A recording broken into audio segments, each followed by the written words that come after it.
Hello guys! Good afternoon! For today's video pala ay magluluto tayo ng masarap at maasim-asim na sinigang.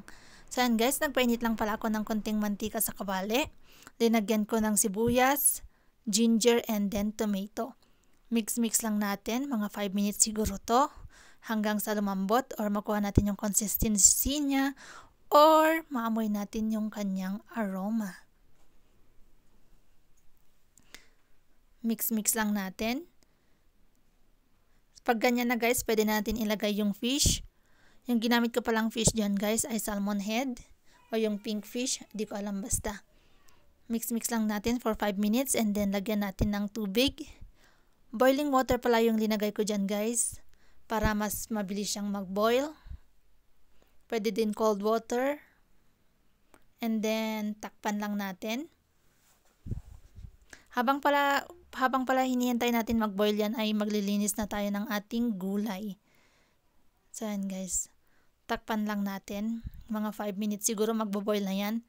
And that's it guys. Ito na yung ating gulay na lininisan.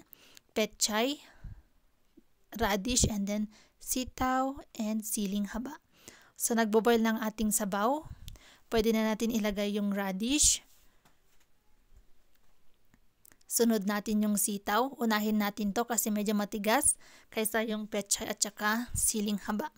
Mix lang natin mga 5 minutes. Wait natin siyang mag-boil. And then lagyan natin ng sinigang mix.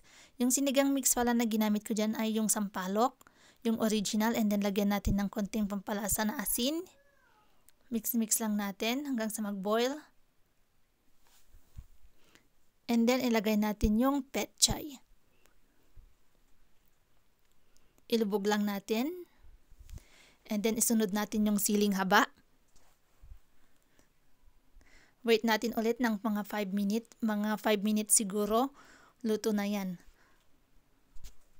Habang nagbo-boil pala yan guys, ay nag-prepare na ako ng serving bowl para sa amin. Para paglagyan dyan.